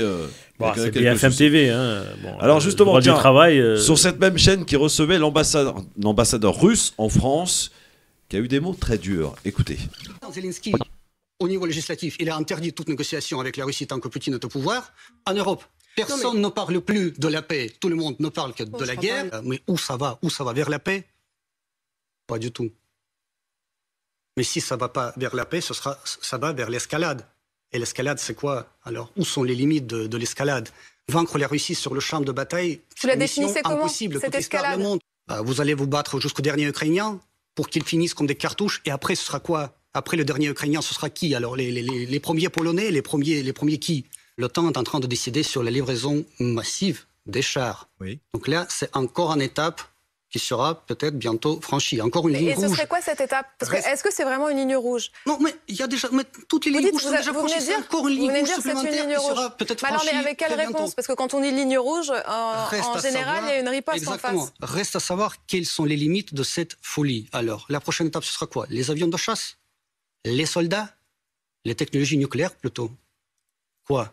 Mais vous voyez qu'on est vraiment... On est au seuil de la Troisième Guerre mondiale. Vous voyez ce que vous faites? Est-ce que si le président Macron décidait de livrer des chars Leclerc, et pour l'instant c'est hypothétique, ce n'est pas décidé, est-ce que la Russie réagirait? Est-ce que c'est une ligne rouge? Est-ce que ça ferait passer la France dans le camp des belligérants? Écoutez, mais les pays ennemis? Je ne peux rien vous dire pour le moment, c'est une hypothèse. On peut imaginer que la livraison des chars Leclerc sera peut-être coordonnée avec d'autres pays européens et ce sera une grande livraison de tous les modèles des chars modernes, etc. Mais moi, je me souviens que pendant la Seconde Guerre mondiale, sur le sol français, ici en France, chez vous, il y avait 35 000 Russes et Soviétiques qui se battaient pour la France, côte à côte avec les résistants français. 7 000 ont trouvé la mort au combat, 7 000 Russes. Le général Leclerc, le compagnon de la Libération, le compagnon de Charles de Gaulle, il doit tourner dans sa tombe. Il doit tourner dans sa tombe lorsque son nom est mentionné dans ce contexte. Les chars Leclerc envoyés en Ukraine pour tuer les Russes. C'est incroyable, cette tournure de l'histoire. Voilà, l'ambassadeur. Élément de langage bien préparé, et il a raison. C'est un ambassadeur. Aujourd'hui, pendant la Deuxième Guerre mondiale, on ne refait pas l'histoire à chaque fois, mais on rappelle, on mémorise. Les Ukrainiens étaient majoritairement une partie de la jeunesse avec les nazis contre les Russes, contre les Soviétiques. Et les Soviétiques ont mis fin aux nazis et ont libéré l'Europe jusqu'à Berlin. Et se sont battus. 7000 hommes. Hein. Oui, non, mais se sont battus pour libérer toute l'Europe du nazisme. Et aujourd'hui, ceux qui se sont battus aux côtés de la France pour écraser le nazisme se retrouvent attaqués. Vous savez combien il y a eu de morts soviétiques pendant la Deuxième Guerre mondiale, chers auditeurs, chères auditrices? On parle au minimum 20 millions. Au maximum 30 millions. Vous prenez les chiffres que vous voulez. Quand vous avez un pays qui a donné 20 millions de ses citoyens pour arrêter le nazisme, quel est l'autre pays du monde? Quel est l'autre pays européen? Combien d'Américains soldats sont morts face aux 20 millions? Et les 20 millions, ce ne sont pas que 20 millions de militaires. C'est de 20 millions de personnes qui ont résisté. Tour dans le LGF avec Tarek Mami et Sofiane Garbaoui. Et nous venons d'écouter donc l'ambassadeur russe en France avec des mots très durs sur BFM TV. Il a dit ce que beaucoup de gens pensent, c'est que jusqu'où va-t-on aller? Parce que y a un stratège chinois qui, à l'époque, je parle du Moyen-Âge, laissait toujours, quand il encerclait un pays, il laissait toujours une porte de sortie. Comment il s'appelle, voilà. Lao-Tzu. Voilà. Donc, et une fois, on lui a demandé pourquoi. Il a dit, si les gens sont acculés et qu'ils n'ont plus d'autre choix, eh ben, on n'arrivera pas à les dompter. Donc, il faut toujours leur donner un peu d'espoir. Puis, il a rajouté derrière, si vous écrasez tout le monde, vous mettez la guerre sur 5 générations, parce que toutes les générations suivantes veulent se venger. Alors que si vous leur laissez la porte sortie, ça devient une petite défaite et les gens oublient. Voilà. Là, aujourd'hui, les Américains veulent humilier les Russes. Et les Russes, dans leur mentalité, c'est la mentalité slave, l'humiliation, ça passe pas. Et surtout avec un ancien du KGB qui veut restaurer la grandeur de l'Union soviétique, c'est même pas de la Russie. Donc, venir aujourd'hui parler... Alors, les chars, pourquoi les Européens ne veulent pas donner de chars? Alors, je vais vous rassurer tout de suite. C'est pas parce qu'ils ne veulent pas donner de chars aux Ukrainiens pour qu'il n'y ait pas d'escalade. Ils en ont pas. Voilà, c'est aussi simple que ça. Il faut savoir que cette guerre-là, elle a quand même montré la limite de l'armement européen. C'est-à-dire que s'il n'y avait pas les Américains derrière pour fournir un tout petit peu, c'est quand même un peu compliqué. Le Danemark qui a acheté, je crois, quelques chars César, il va en donner 8. 12. Voilà, il va en donner 8 ou 10 aux 12. Ukrainiens. Oui. D'accord ? Donc, quelque part, on voit bien qu'il y a un déséquilibre. On a en face une armée russe, alors plus ou moins modernisée, moderne, plus ou moins avec de l'équipement. Et en face, on a une armée ukrainienne qui est en réalité une sorte de test que font les Américains en Europe. Alors, s'il y a une guerre contre la Russie, alors, quand je dis la Russie, c'est-à-dire la Chine par ricochet. Hein. C'est ce qu'on a dit. Parce que les Américains, leur but, c'est de montrer toute leur puissance et leur capacité à faire bouger leurs alliés. Sauf que les alliés aujourd'hui, avant, c'était pour s'entraider. Aujourd'hui, ils servent d'appât. Voilà. Alors, pour en terminer avec ce zapping, vous savez, hier, beaucoup de chaînes d'infos étaient mobilisées, allaient à la rencontre de ceux qui étaient dans les transports, qui essayaient d'attraper un train. Sauf que quand une personne, une dame, il était 5h33 du matin, rate son train à cause d'une interview de BFM TV. Oui. Vous êtes à la gare de Montparnasse pour BFM TV. Non, c'est compliqué pour les trajets du quotidien. C'est le cas de Fatima. Vous partez dans les Yvelines. Comment ça se passe pour vous ce matin? Et là, je vais prendre le train direction Versailles. Et je le même train que d'habitude? Oui. Donc votre train a été maintenu. À 5h33, il fera le départ. Stop. Je vous laisse regarder l'heure qu'il est sur l'heure de BFM en haut à gauche. Mais j'ose pas vous le dire, sachant que, je le répète, son train part à 5h33. Vous voulez continuer l'histoire ou pas? C'est utile ou pas utile? Non, on continue. On la continue? Ok. Du coup, vous tentez quand même, c'est l'aventure. Je tente. Vous êtes dans quel état d'esprit ce matin? Ouh là là, le train est en train de partir. J'ai perdu le train. Merci BFM. C'est vous qui avez voulu continuer, hein? J'avais dit non. Pauvre. T'étais la seule. Voilà. Bon, bah Fatima, je vais essayer de vous aider quand même à retrouver un train pour aller travailler ce matin. Oui, tu parles. Voilà. Aurait pu lui offrir le taxi, puisqu'il envoie les taxis aux invités. Ouais. Et dit, bon, vous avez fait le truc. Ça a fait le buzz en tout cas toute la journée, cette histoire. Oui, mais bon, ça montre que la télé est toujours attractive. Ouais, bon, 5h33, le train part, a dit, j'ai perdu le train. Qu'est-ce qu'il a effectivement, ça a été un peu compliqué pour elle. Soit tu passes ta télé, soit tu rates ton train. Exactement. Dans un instant, alors, juste un petit mot aussi, Christophe, même si on ne le développe pas. Vous avez vu le dernier mélodrame du Parti socialiste? Oui, enfin c'est pas un mélodrame. C'est un mélodrame. Non, c'est Rossignol. Non, c'est quand même les ennemis de Faure, parce que les ennemis, oui, parce qu'il faut les appeler comme ça. Les ennemis de Faure n'ont pas accepté que Faure prenne le. Alors c'est un mélodrame. Je vais vous dire pourquoi, chère Sofiane. Je me rappelle, j'étais à l'étranger dans un hôtel et il y avait le vote entre Ségolène Royal et Martine Aubry. Oui. Je me suis couché à 23h30 minuit. C'était Ségolène qui a gagné. Je me lève à 7h du matin. Je mets la télé, C'est Martin qui a gagné. Oui. Donc c'est pour ça que je dis c'est le mot de drame. mais... C'est-à-dire que c'est pas la première fois dans ce parti que ça se joue comme ça. Mais en même temps, c'est-à-dire que pour avoir quand même suivi un peu... Il y a eu des problèmes dans les bureaux de vote. Non, pour avoir suivi... Alors, je t'explique.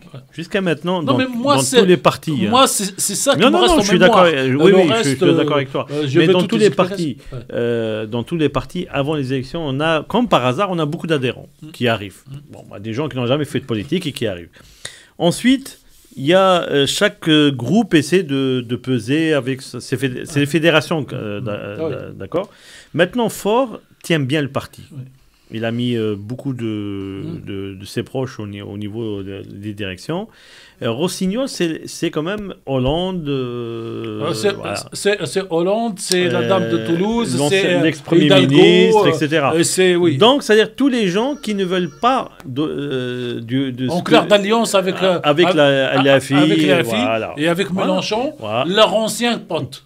Exactement. Donc, quelque part, mélodrame, non, parce que quand on voit les chiffres, c'est pas non plus des chiffres à la soviétique, ça s'est joué à très peu. C'est 400 50, voix. 400 voix. Mais on sait très bien que, y compris dans les élections nationales, d'accord, que ce soit pour la députation ou pour autre, ça joue à la marge les élections aujourd'hui, parce que les adhérents au niveau du Parti socialiste, ils étaient peut-être 1 million il y a quelques années. Aujourd'hui, excusez-moi, c'est là quand même. C'est la cabine téléphonique. C'est la cabine téléphonique, voilà. Est-ce que c'est Valls qui a offert l'exil à Macron hier en Espagne? Non. Bon, en tout cas, c'était une petite plaisanterie. Oui, juste Valls est en train de travailler pour faire une grande conférence de presse sur l'antisémitisme en France. A priori, il se présente en Israël. Ah bon en tout cas, il va gagner d'avance. Non, il n'a pas de nationalité. Bon. Non, attendez, mais sérieusement, il paraît qu'il est en train de préparer une grande conférence pour comprendre l'antisémitisme à la fin janvier, parce qu'il faut bien qu'il trouve un sujet pour revenir. Pour exister. Il faut bien qu'il existe, surtout. Manu la malice. Il nous manque dans un instant, coup de gueule, coup de cœur cœur de Sofiane et Tarek et le quiz à suivre sur France Paris 2. Le LGF, tous les jours, du lundi au vendredi, de 16h à 18h, quand on n'est pas empêché de venir à la radio, comme hier. Évidemment, avec Tarek Pabi et Sofiane Garbaoui, place au quiz. Le quiz. Avec mes petites questions. La première, la voici. Quel ministre ému aux larmes au Sénat en évoquant le cas de Lucas? Absolument. Ministre de l'enseignement supérieur et de l'éducation nationale. En évoquant le cas de Lucas, le cas du petit jeune qui s'est suicidé suite au harcèlement scolaire. Et il a déclaré: quand un enfant met fin à ses jours, il n'y a pas. Tu me laisses terminer? Oui, vas-y. Ça ne dérange pas, merci. Non. J'ouvre les guillemets. Quand un enfant met fin à ses jours, il n'y a pas de mots pour l'émotion ni pour le chagrin. Ah, excellent. Papendiad. Oui. Donc c'était bon, c'est un intellectuel quand même, même si quand même il y a une petite séquence dans ce qu'il avait dit. L'émotion a pris le pas. Oui. Et juste après, le politique a repris le pas. Qui a révélé que les Jeux Olympiques 2024 coûteront 380 millions d'euros à la ville de Paris, en incluant les recettes escomptées de cet événement planétaire? Non, monsieur. C'est une personnalité. Ah, bon, ça doit être un... C'est pas Rachid Dati? Non. C'est Jeannot? Non. J'y ai pensé aussi. Oui. 380 millions d'euros que ça va coûter les Jeux Olympiques à la ville de Paris. Moi, ce que j'ai vu, c'est qu'il y a une grande partie qui va être sous-traitée. C'est pas ma question. Oui, non. Madame Hidalgo, la maire de Paris. Oui, elle-même. Ok, écoute, c'est très bien. Voilà. Tiens. Mais par contre, il est sorti des premières fuites, comme quoi en fait, c'est pas les ouvriers, c'est pas les salariés de la mairie de Paris, c'est pas les institutions françaises, mais ça va être sous-traité à des sociétés privées. Donc c'est cabinet Kinsey pour faire simple, mais un autre cabinet qui sera comme Kinsey. Non, mais surtout qu'il faut dire aussi qu'ils vont coûter 10 milliards au lieu des 6 milliards prévus. Oui. Quel comédien, messieurs, a été victime d'un escort boys qui souhaitait le faire chanter en le menaçant de publier une vidéo compromettante? Qui? Comédien. Ah oui, d'accord. Ouais. Parce que comme un escort boys, donc vous avez compris que... Non, parce que c'est déjà arrivé avec Nasser Khalifi. Donc je pensais Non, un comédien. Ouais. Son prénom est Pierre. Pierre Arditi? Non. Il a souvent baroudé avec Muriel Robin, par exemple. Ah, oui, son alter ego masculin, oui, parce qu'elle aussi... oui. son alter ego... Ah, comment il s'appelait L'humoriste, là. L'humoriste, oui. Oui, le média humoriste. Oui, c'est l'humoriste. Bon, et ben c'était Pierre Palmade. Pierre Palmade, voilà, exactement. Quel distributeur, messieurs, d'articles de sport a été placé en redressement judiciaire par le tribunal de commerce de Grenoble? GoSport. 2600 salariés. Hein. J'y suis rentré à la place de la République il y a 3 jours, parce que ça fait un moment que je n'étais pas rentré. J'ai trouvé que c'était super bien achalandé et que les prix étaient vraiment bas. C'est peut-être le moment d'y aller. Hein. Oui, par rapport aux tarifs que je connaissais, j'ai trouvé que c'était correct. Dernière question, quel géant pharmaceutique américain a annoncé qu'il va vendre près de 500 de ses vaccins et médicaments à des prix au prix coûtant aux pays les plus pauvres? Oui, Pfizer. Après, vu ce qu'ils ont gagné sur le Covid, ils peuvent même donner gratuitement, hein, même pas vendre. Hein. Mais tu vois, ils vendent toujours quand même. Hein. Ils ont du mal à donner gratuitement. C'est le commerce. Ouais. C'est ça, mais à prix coûtant. Oui, bien sûr. Plus le transport, plus les trucs, les taxes. C'est l'heure, et pour finir, des coups de gueule et coups de cœur. J'espère que vous en avez un. Oui. Mon cher Tarek, pour commencer. Oui. Coup de gueule ou coup de cœur? Cœur. Coup de cœur. Alors on y va, le chrono est démarre. Alors, il y a ce qu'on appelle la coupe du golf de football. On n'en parle pas beaucoup en Occident. On n'en a pas parlé sur France Maghreb 2 et c'est un tort. Je demanderai à Mokhtar d'en parler de toutes ces compétitions. Et cette année, c'est l'Irak qui a gagné cette coupe en face de Oman. L'Irak n'a pas, gagné cette coupe depuis 1988. Pourquoi je dis l'Irak? C'est-à-dire qu'on pense toujours que les peuples meurent. Non, les peuples ne meurent pas. Ce sont les chefs, ce sont les présidents, ce sont, les régimes qui meurent, mais les hommes sont toujours là, les peuples sont toujours là. Et donc c'est ça, ma satisfaction de voir ce pays renvoyé au XVe siècle, comme disaient Bush et les Américains, revient à la vie petit à petit, y compris dans le foot, et gagne ce match. Donc voilà ce que je voulais dire en 1 minute. Bravo à l'Irak, donc qui remporte cette compétition. Ouais. Sofiane, coup de gueule ou coup de cœur? Non, coup de gueule. Coup de gueule, eh bien on t'écoute, c'est parti, je déclenche le point. Alors moi, c'est les 10 milliards que vont coûter, approximativement, même peut-être un peu plus, les Jeux Olympiques. Il faut savoir que la France, pour gagner l'organisation, avait minoré tous les prix. Ce qui fait que ça va être... Alors, on va donner de l'argent à des privés pour organiser les Jeux et on va avoir le même problème qu'il y a eu en Angleterre en 2012, quand il y a eu ce qu'on appelle la taxe Jeux Olympiques. Donc, l'année des Jeux Olympiques, donc 24, donc en 2025, il y aura sûrement un impôt Jeux Olympiques. Et ça, je trouve ça intenable, parce que c'est les privés qui gagnent, mais c'est toujours le public qui paie. Merci pour ce coup de gueule et bravo à tous les deux, puisque vous n'avez même pas fait 1 minute, qui était le temps fort. Alloué pour votre exercice de style. Voilà, donc Jeux Olympiques d'un côté et l'Irak, la victoire de l'Irak donc dans cette coupe. On est resté dans le sport, t'as vu aujourd'hui. Oui, c'est vrai, très sportif, messieurs, bravo. Voilà. Bon, et bien ainsi se termine cette émission pour ce vendredi. On vous souhaite un excellent week-end. Et rendez-vous dès lundi 16h sur France Maghreb 2 pour une nouvelle semaine. Donc Tarek, vous partez, si j'ai bien compris, c'est ça? Fin de la semaine prochaine. Fin de la semaine prochaine en Tunisie pour le 2e tour de l'élection législative. Parce qu'il y a un 2e tour. Pour faire de la sociologie. Est-ce que ça risque d'être pire en matière de participation que le premier tour? Je ne sais pas, mais je vais faire de la sociologie. Moi, ce que j'adore dans ce moment, il me reste 30 secondes, c'est d'aller m'installer dans les cafés populaires, d'écouter d'abord les gens échanger et d'intervenir pour faire de la provocation, parce que c'est là où la vraie vie, elle n'est pas dans les réseaux sociaux, elle n'est pas sur le plateau de télévision pour Caïs ou contre Caïs, c'est dans ces endroits-là. Et quand je rentre, j'ai une idée de ce que le Tunisien moyen, le citoyen, pense. Et c'est ça qui me fait marcher, comme dit l'autre, qui me fait courir. Et pour finir, en ce qui me concerne, la semaine prochaine, on devrait, selon toute vraisemblance, recevoir le youtubeur français qui est parti en Algérie pendant 3 mois et demi. Et qui...